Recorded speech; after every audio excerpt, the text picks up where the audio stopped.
Hi everyone. Welcome back to the Pot Smoker's Bible. My name is Zion. I'm the author of the Pot Smoker's Bible, which contains the prophetic book of Zion, where I get my name and authority.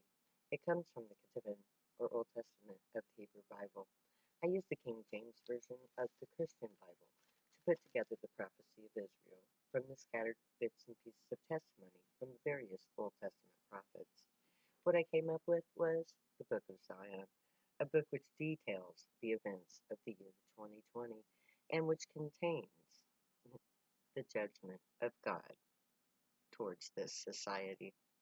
And in order for me to complete my last prerequisite to becoming the Zion of the Most High God of Israel, the prophet of the Old Testament, is to publish peace, which is why I have been publishing the Pot Smoker's Bible on YouTube and through social media. I wrote the Pot Smoker's Bible in order to qualify to publish the prophecy of Israel, which is the Book of Zion. It's written entirely in Bible verse, so I could not publish it as a, as a solo book. I had to write the Pot Smoker's Bible in order to publish it, because the Pot Smoker's Bible is my portion of the text that I wrote myself. And in order to, like I said, complete my work as pre-prophet Zion, I have to publish peace. Now, I've been reading to you from the Pot Smoker's Bible on social media and on YouTube. I'm on chapter 20 right now, which contains the 17th chapter of the Book of Zion. It's called Neither Their Silver Nor Their Gold. And I'm going to pick up where I left off, talking about the various guilds that will make up the government seat of the nation of Zion. And now, as to the police type guild. I know you're all wondering about it. It is a direct office of the Council of Elders. It is a police force, as in please and thank you. Not a police force, as in using force. It's a job Its job is to arbitrate disputes. I give thanks to the policemen of the Woodstock fame for this cool idea and an alternative to the use of force as we know it. And here's how it works.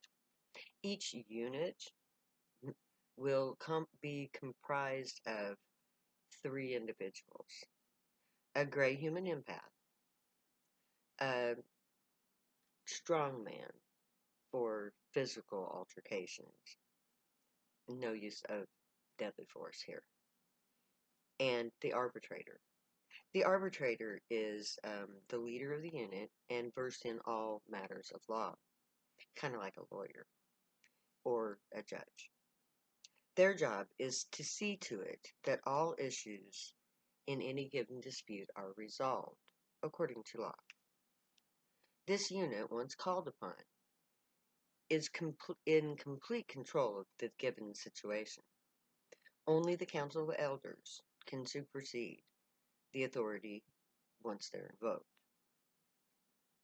The empath ensures that honesty and complete disclosure of facts um, are presented. This ensures um, that all facts are known. They can also suppress emotions enough to allow rational thought to prevail. They can also judge if there is a need for trauma control if events are ugly. The strong man is just that. He's there only if he's needed. They will be an aid to the arbitrator until or unless things become violent. Then their job is to protect all involved parties. The strong arm functions as an aid most of the time, and he's there to help the arbitrator to carry out their duties. The arbitrator's job is to gather the facts and decide the best course of action to resolve the issue. Once they make a distinction, that is law. All parties must work out the means to that end. They don't leave until all of these issues are resolved to the satisfaction of all parties. These three can do whatever they deem is appropriate in any given situation, but they have strict guidelines they must follow to ensure no abuse of power takes place. They are all to be trained in their respective roles, working in tangent to deal with all issues they are called upon to resolve. These will ensure that they are only called as a last resort. Anytime there is a public event of violence, the police force will respond. They will be equivalent to the modern police, but there will be no use of force to resolve issues, no guns, only non-lethal weapons, but mostly brains and compromise. It is my hope that by addressing moral issues and the greed that has created our stress-inducing society, that we can learn to get along peacefully. If we have a form of arbitration in place of the court systems and the police force mentality that we experience today, we can have the means to actually keep and maintain the peace. I know that the implication of this new form of government is a monumental task, but um, we really don't have a choice. Our democracy has turned too much into a rich man's popularity contest, um, a greed fest of lies and promises that aren't even kept. It is sheer chaos that has destroyed its creators. America is done.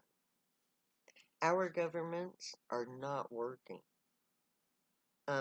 What nation is truly happy?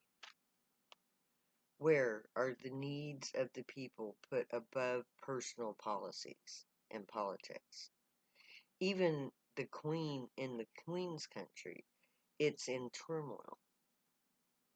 All of the governments run by money.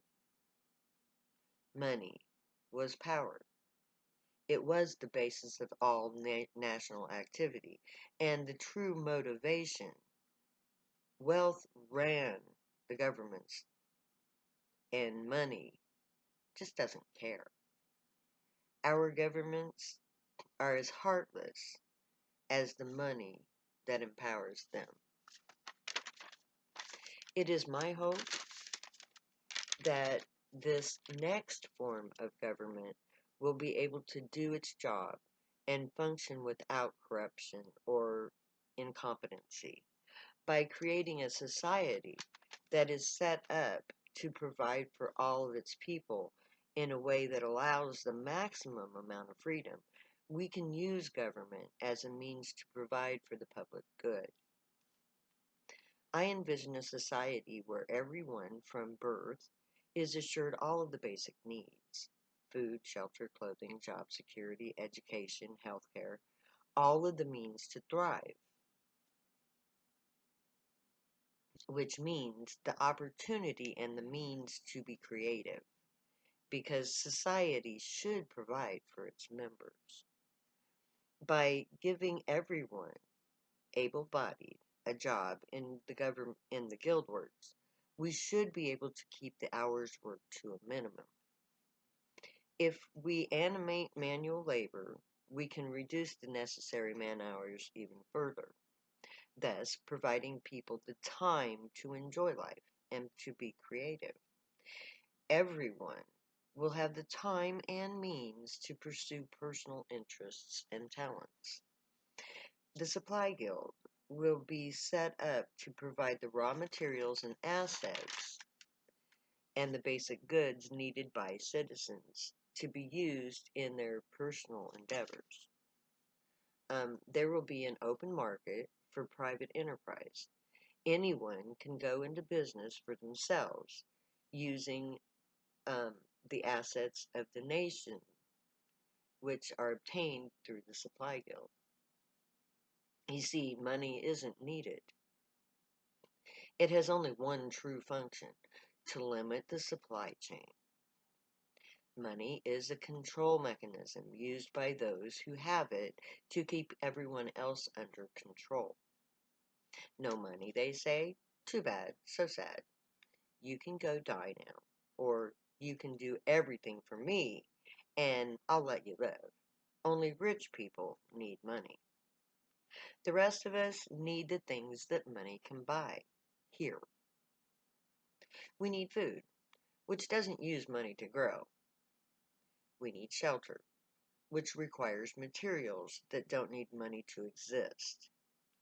We need clothes, which are made by things that aren't made by money. Money is not what we need. It doesn't make what we need. Money just keeps us from having what we need.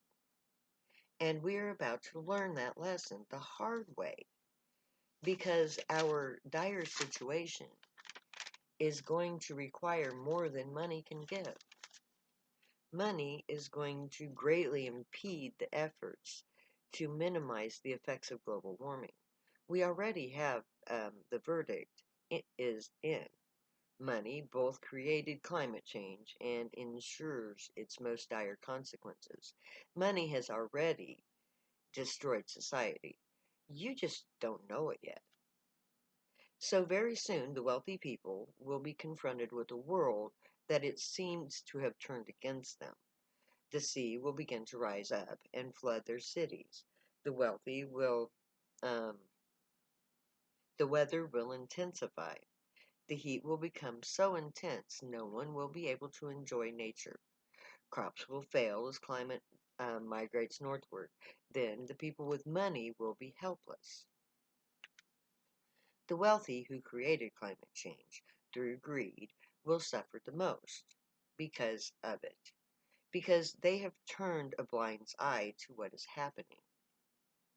Governments should have long ago created laws to enforce industrial restructuring to prevent climate change, but instead they went on with business as usual, creating their own destruction. I, for one, have been facing the facts and I already try to reduce my harmful effects on the planet. I don't drive. I don't buy needless junk. I don't wear makeup or buy the latest fashions. I live simply. I try to eat well, and in Zion, we will convert everything to renewable on day one. By facing reality, I plan on surviving it. If we insist on using money in Zion, profit would prevent us from doing what has to be done. We have the proof right here. Money won't help stop the firestorm or allow any invention to be created soon enough to save lives in real time. But not by not using money, we can do what needs to be done without the waste. Money is the main motivation for the oppression of the Zionite people. The prison system is a business for profit system. Both the government and the private sector profits from the labor of the prisoners. The courts charge people to be tried. We pay to be imprisoned. Money motivates the war on drugs and global warming, and the wealthy will be rewarded as is just by um, their own self-destruction. And there I'm going to leave off for today. May the Grey watch over you, guide you, keep you from, protect you, and keep you from harm. May they teach you right from wrong, and may you be worthy of them. May your thoughts, words, and deeds reflect truth, good, and light, the unicorn way. Find your joy and pursue it. Let that be your guild choice. If you use drugs, stay happy and high. You have every right and reason to. Believe me, I know. I wrote the books. And I'm going to say later now, because I love you way too much to ever say goodbye.